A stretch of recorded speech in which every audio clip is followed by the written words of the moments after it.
సంచార జాతులకు సంబంధించి ఎమ్మెల్సీ గారు మాట్లాడిన మా ఇద్దరు ఇచ్చిన దానికి కొనసాగింపుగానే ఇది.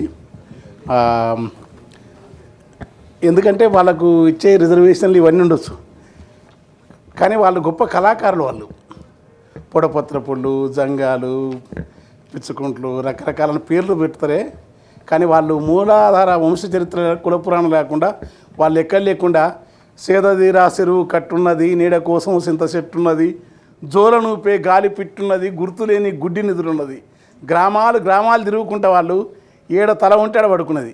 భారతదేశంలో చాలా కాలంగా ప్రపంచంలో జిప్పీలు, జిమ్సీలు, జిడ్డు కృష్ణమూర్తి తత్వశాస్త్రం, ఇప్పుడు మన మహాత్ములు చెప్పే యోగా సంబంధాలు, జగ్గి వాసుదేవులు చెప్పే బోధలు, తర్వాత రమణ మహర్షి లాంటి వాళ్ళ అవి ఏవైతున్నావో వాళ్ళకి అవి ఎవరు తెలియకుండా వాళ్ళు దాన్ని స్వచ్ఛంగా ఆచరిస్తారు.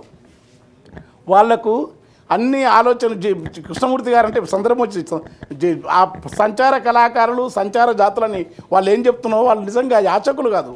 వాళ్ళు ఈ దేశంలో అది చాలా మూలాలు, జైన మూలాలు, బౌద్ధ మూలాలు, అచల మూలాలు, సాంఖ్యము, అమనస్కము, సిద్ధ సాంప్రదాయం, అఘోర సాంప్రదాయం, అవధూత సాంప్రదాయం, రకరకాల రూపాలతో కులపురాణాలతో చెప్పుకుంటా, వంశ చరిత్రలు చెప్పుకుంటా వాళ్ళు బతకడం. వాళ్ళు ఏంటంటే వాళ్ళు యాచించడం కాదు. ఒకరోజు వాళ్ళకి చాలా గొప్ప రాజులు రాకపోతే రాజు మీద అప్పుడప్పటికి పద్యం కట్టిపడేది.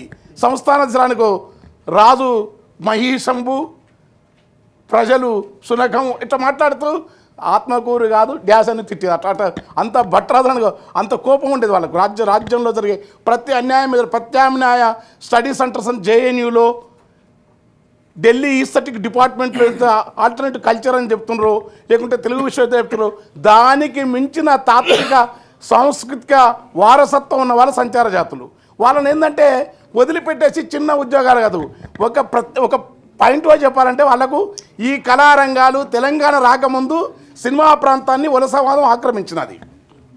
కళలను వాళ్ళు ఆక్రమించినారు వాళ్ళని. కానీ వాళ్ళ యువత సినిమా రంగంలో వాళ్ళు వస్తే ఆ సంచార జాతుల్లో నుంచి మేటి కళాకారులను విధిగా సినిమాలలో వాళ్ళను పాత్రలు కానీ సంగీతం కానీ వాళ్ళ బాణి వాడుకున్నా, వాళ్ళ నటన వాడుకున్నా, లేకుంటే వాళ్ళ కోసం కొన్ని పాత్రలు ఒక చట్టమే చేయాలి. లేకుంటే ఊరికే వాళ్ళను మనకు మనమే వచ్చి నిరుద్యోగం వాళ్ళకున్న కళ గొప్పది, దాన్ని తక్కువ చేయటం కాదు. వాళ్ళు అది వదులుకోవాలి. వాళ్ళు మీరు దాన్ని వదిలి ఆదివాసీ సెన్సులను మీరు మీ జీవితాన్ని వదులుకొని మీ ఇంట్లో వదులుకోండి, మా దగ్గర రండి, మీ గుడిసెలు గుర్చేస్తాం, మీ ఇక్కడ యురేనియం తీసుకుపోతాం, మీ డైమండ్లో తీసుకుపోతాం, సెన్సుల మీద వాళ్ళు దాడి చేస్తారు. ఇక్కడ వచ్చి వీళ్ళ కళాకారులు మీ కళలన్నీ పిచ్చి కనుక మీరు రేపు వచ్చి మీరు అన్నీ వదులుకొని మీరు మామూలుగా మీకు చింత రిజర్వేషన్ ఇస్తాం. వాళ్ళ కోసం ప్రత్యేకంగా అకాడమిక్స్ తెలుగు విశ్వవిద్యాలయం కానీ ఇంకొక కొంత జరిగింది. కానీ సీరియస్గా వాళ్ళే విజిటింగ్ ప్రొఫెసర్లు పెట్టాలి. వాళ్ళను కళారంగంలో వాళ్ళకున్న స్థానం ఇవ్వాలా, వాళ్ళ కోసం ప్రత్యేక బడ్జెట్ ఇవ్వాలి వాళ్ళకు.